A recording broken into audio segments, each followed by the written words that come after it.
Bom, para não ficar na máquina de arrecadação, eu resolvi dispensar esses serviços de comunicação e usar a comunicação mais antiga, que é o diálogo com a plateia. Tá certo? E qual é o problema que eu vejo? Eu não vou apresentar proposta nenhuma, eu quero propor algumas provocações.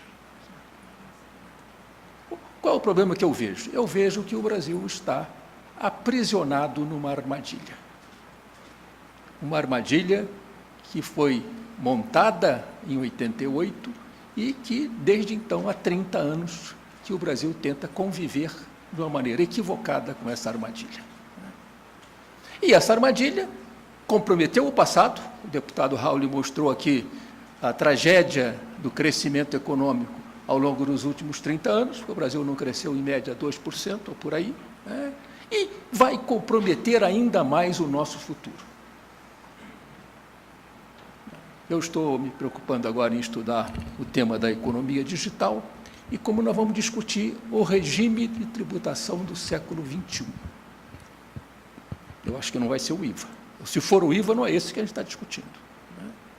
Porque o IVA foi um imposto concebido para adaptar o regime tributário da economia agrícola ao regime tributário da economia industrial que estava surgindo no século XX e que se consolidou ao longo do século XX. Nos estudos da época, discutia-se que o IVA era essencial para reduzir o incentivo à verticalização das grandes corporações industriais. Por quê? Porque tinha um custo tributário enorme de transações, que incentivava a verticalização. Então, isso gerava a ideia de você cobrar o valor agregado ao longo de cada etapa da cadeia produtiva. Mas o que existe? O que é uma cadeia produtiva hoje? Quem está estudando esse tema, diz, não tem mais cadeia produtiva. Eu digo, não, só tem a de Bangu 1, lá no Rio de Janeiro, que é uma cadeia altamente produtiva. Mas, na economia moderna, fala-se em redes de geração de valor. Redes que são virtuais, que são mutantes, que não estão fisicamente localizadas em lugar nenhum, a maior parte dela está na nuvem, né? E que o conceito de território, que foi o conceito que embasou a definição das jurisdições competentes para arrecadar cada tipo de imposto, está deixando de ser uma base relevante, porque está cada vez mais difícil identificar onde as atividades se localizam. Então, esse é o grande problema que nós estamos enfrentando, esse é o grande problema que a Europa tem discutido há alguns anos no caso da tributação da renda e que está começando a se discutir também no caso da tributação do consumo. Então, o nosso futuro está ameaçado, porque os dois insumos básicos da nova economia digital são um serviço de telecomunicações moderno, eficiente, universal, como foi mencionado, né, e que não vai ter uma internet que cai toda hora, que compromete a nossa comunicação. Né, e uma energia elétrica barata, porque a energia elétrica é a base do funcionamento desse moderno regime de telecomunicações. Não por acaso, quem resolveu minerar bitcoins aqui foi para o Paraguai, porque a energia elétrica lá é barata, mais barata do que a brasileira e subsidiada pelo governo brasileiro, com a hidrelétrica de Itaipu. Alguém mencionou isso, uma frase que eu acho muito interessante: o petróleo foi a matéria-prima da economia industrial. As comunicações são a matéria-prima da economia digital. A capacidade de reunir dados, de processar os dados, de circular, de fazer circular esses dados a uma velocidade cada vez maior. E nós estamos para trás. Ali naquele relógio que fica ticando o tempo da gente, nós devemos botar um relógio ticando o tempo que o Brasil tem para se adaptar, ou para começar, pelo menos, a discutir o assunto e se adaptar a essa nova realidade. Senão não vai sobrar nada de economicamente relevante entre nós, talvez o agronegócio, que é uma atividade que está já incorporando altas tecnologias nas suas atividades. Onde é que essa armadilha foi gerada? Onde é que ela foi inventada? Ela foi inventada nos debates da Constituinte de 88. Os portugueses usam uma expressão, eu já estou aqui na armadilha do tempo, mas isso é outra coisa. Os portugueses usam uma expressão que ficou quase em desuso no Brasil. Quando você quer falar de uma coisa, um instrumento, uma máquina que ia foi criada de forma equivocada, que não podia funcionar, mas às vezes até funciona. Eles usam a expressão uma geringonça. Poucos aqui vão se lembrar de que essa palavra ainda existe no nosso dicionário. Mas uma geringonça é isso, um objeto que foge a todos os padrões de referência conhecidos para aquele específico objeto. Então, essa nossa geringonça foi o regime tributário concebido em 88 e a destruição do nosso federalismo fiscal. Por duas medidas. Nós plantamos em 98, no território tributário, uma jabuticaba. Como diz o pessoal de Minas, só existe em Minas Gerais. E é uma das árvores mais exóticas do planeta. Eu podia até ter trazido, eu tinha uma imagem da jabuticaba. É a única árvore que eu conheço onde o fruto dá colado no tronco, e não no galho. Né? Apesar de ser um fruto extremamente gostoso, mas é assim. Mas no caso específico, a jabuticaba tributária não fez nenhum bem a quem plantou. Né? O que é que essa jabuticaba é? É o regime da contribuição para a seguridade social. Criou-se ali dois regimes tributários, não existe isso em nenhum lugar do mundo. Tributos propriamente, os impostos propriamente dito, e as contribuições para a seguridade social. Que agride o idioma português, porque a palavra seguridade não é em português, é em espanhol. Seguridade quer dizer previdência pura, em espanhol. Inventou, em Portugal, eles diriam segurança social. Mas isso não é o nosso, podemos não discutir língua portuguesa aqui. Né? O que aconteceu com a seguridade social? Ela foi crescendo, como toda árvore bem plantada e bem adubada, e invadiu o território tributário da federação e também dos contribuintes. Né? Hoje, para terem uma ideia, as despesas que estão abrigadas dentro do orçamento da Seguridade Social representam 2/3 da despesa fixa obrigatória. E como a Seguridade Social hoje já dá déficit, mesmo se você imaginasse que não existe a desvinculação das receitas da União, as estimativas são que a despesa da Seguridade Social gera um déficit de 200 bilhões de reais. Ou seja, se nós somarmos o orçamento propriamente dito e o déficit, ele já está em quase 80% da rigidez do gasto. É relacionado a essa jabuticaba. E, ao mesmo tempo que se plantou essa jabuticaba, extinguiram-se os impostos únicos, que eram de natureza nacional, sobre combustíveis, energia e telecomunicações, e isso foi incorporado à base do ICM. O argumento na época era muito bonito, isso é cumulativo, então precisamos transferir para o ICM para reduzir a cumulatividade dos tributos. O que se fez? Com a privatização desses serviços, as tarifas subiram, a base de arrecadação se expandiu e os estados se concentraram em tributar o que era mais fácil. É o princípio que eu digo que eu escrevi isso há algum tempo atrás, não está nos livros textos de finanças públicas, mas é o princípio da comodidade tributária. Arrecada onde é mais fácil.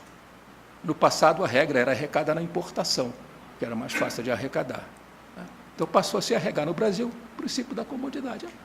Arrecada sobre combustíveis, energia e telecomunicações, porque isso gera o grosso da arrecadação estadual. E, ademais, isso deu espaço para a guerra fiscal entre os estados. Porque quem não tinha indústria, passou. Todo o restante da base tributária foi sendo invadida também pelo PIS/COFINS. Então, a ideia de que você criaria um regime tributário ideal, incorporando novas bases ao imposto estadual, foi um grande desastre para essa finalidade. A questão é, essa armadilha é muito difícil de desarmar. Por quê? Porque toda a discussão da reforma tributária hoje, primeiro, eu acho que está um pouco presa no passado, a gente tem que olhar para o futuro. Segundo, ela está parte de uma premissa que é logicamente inconsistente. A premissa é que nós temos que fazer a grande reforma para ficar tudo como está. Então, é uma contradição lógica, porque reforma implica em mudanças. Se você quer fazer uma grande reforma, juntar tudo, e depois repartir para ficar tudo igual, Primeiro, como disse o Garrincha, precisa combinar com os russos para saber se eles estão de acordo. Segundo, ela inviabiliza, porque de uma hora para outra, bom, para ficar tudo como está, você tem que haver uma grande redistribuição da carga tributária entre os setores. Ora, o setor produtivo não se junta para discutir a reforma, porque quem ganha fica quieto e quem perde grita. Tenha sido assim. O único instrumento que se utiliza para discutir reforma tributária no Brasil, nos mais de 30 anos que eu acompanho esse debate, é uma planilha Excel. Ninguém discute lógica, ninguém discute princípios, ninguém discute estratégia. Eu vou perder, eu vou ganhar. Para desmontar a máquina de arrecadação, não vai ser fácil. Porque para reduzir a tributação das telecomunicações, da energia e dos combustíveis, nós vamos ter que aumentar o resto. E o resto vai se mobilizar para ser contra a reforma, como tem sido assim. Falamos em rediscutir o PIS, COFINS há quantos anos? Há pelo menos uns 20. Toda vez que se fala do setor de serviços, não, somos contra. E aí a discussão paralisa e não avança. Enfim, onde é que está o gatilho para desarmar essa armadilha? Está lá, nos 2 pontos que eu falei. Está na Seguridade Social e está em como nós vamos recompor um novo regime de federalismo fiscal que consiga conciliar o equilíbrio fiscal, não numa perspectiva macroeconômica apenas, mas numa perspectiva federativa. Por quê? De novo, a Constituinte discutiu como é que ia repartir os impostos.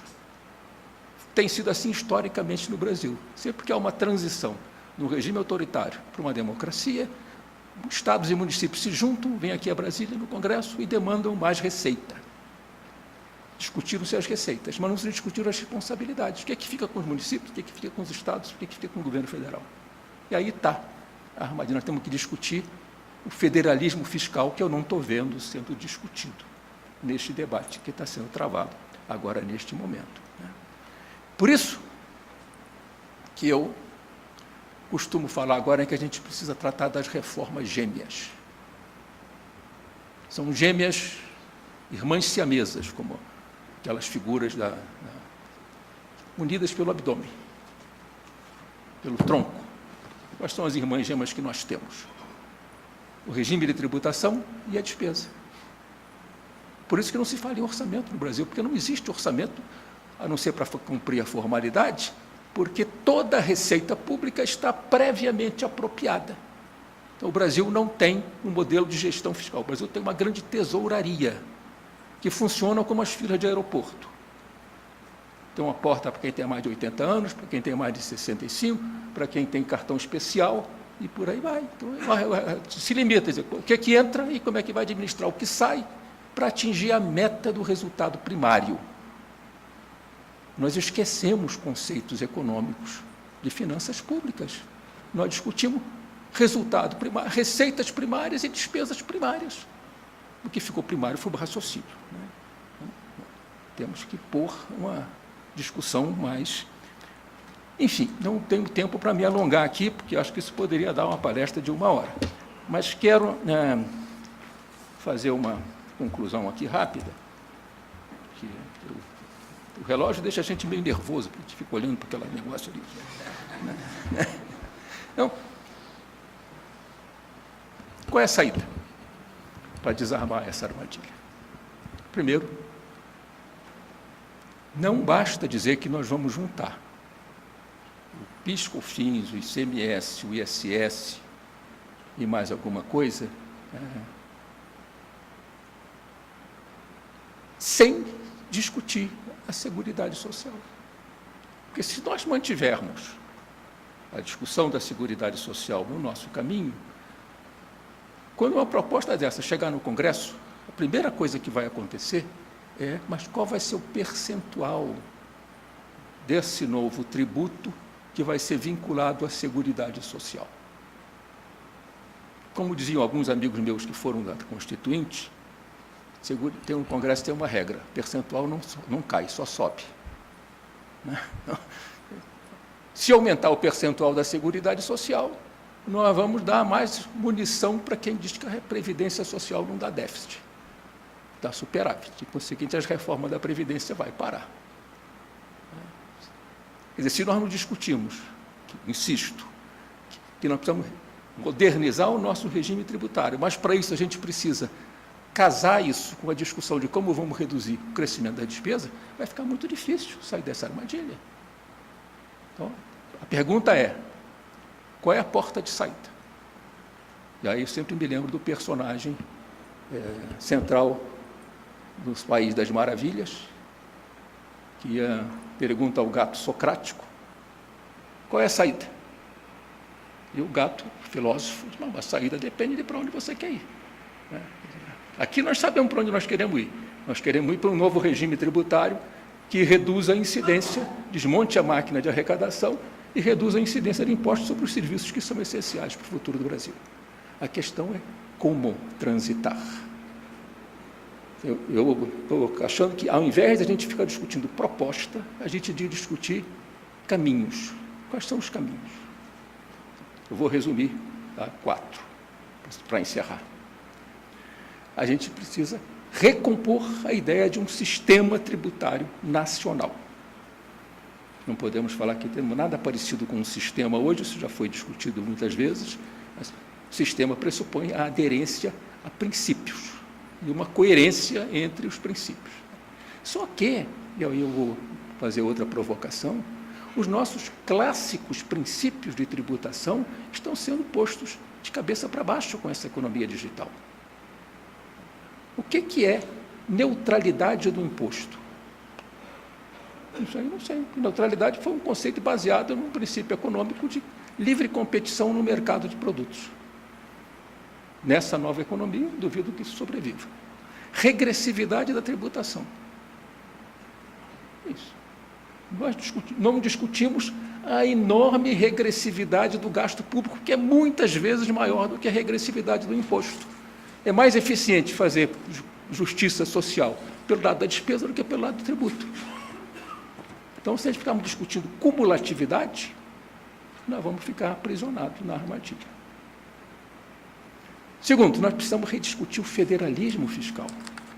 Não vai caminhar no Congresso Nacional nenhuma proposta que ignore a discussão federativa. A federação está numa crise enorme, em grande profundidade. Não dá mais para aumentar a tributação das comunicações, nem da energia, nem do combustível. Como é que os estados vão sobreviver nessa nova realidade? Como é que os municípios vão... Eu tenho participado de muita discussão com a Frente Nacional dos Prefeitos, né? E como é que fica se a gente perdeu o ISS? Então, terceiro pilar, dessa falei em 2, né? O terceiro pilar, nós temos que rediscutir uma nova política de desenvolvimento regional. Eu não parei para discutir esse assunto ainda, eu quero me aprofundar nisso, mas como é que essa nova economia digital, como é que ela vai repercutir nas disparidades regionais na Federação Brasileira? Lembrem que disparidades regionais é um tema politicamente muito caro. E, por último, nós vamos precisar rediscutir como introduzir mecanismos de cooperação na federação para lidar com esses desafios do futuro. Todo regime federativo que eu conheço tem regras e instrumentos para que a federação coopere, o governo federal, estados e municípios cooperem na provisão dos serviços básicos, a educação, a saúde, a segurança. Isso no Brasil não existe. O Brasil não tem mais... O governador Mário Covas falava, não, estou terminando, a população vive no município. Mas hoje a população não vive mais no município, a população vive num aglomerado urbano, onde com estados e municípios não se entendem porque a chamada política do presidencialismo de coalizão destruiu qualquer sistema de cooperação. Então, são 4 elementos dessa armadilha. Um sistema tributário, um novo regime de repartição de receitas e de responsabilidade na federação, uma eficiente política e nova política regional e um regime de cooperação. É fácil de falar, é muito difícil de implantar, mas eu quero aprender um pouco mais com vocês sobre os dilemas que vocês estão enfrentando para poder até avançar um pouco melhor no trabalho que eu quero fazer, né? Infelizmente, não vou poder ficar aqui no resto do evento, porque isso não estava na minha agenda há um mês atrás, ou 15 dias atrás, mas já conversei aqui com o Vasco, de que gostaria de ter uma oportunidade de poder dialogar mais com esse grupo aqui para aprender melhor. Muito obrigado.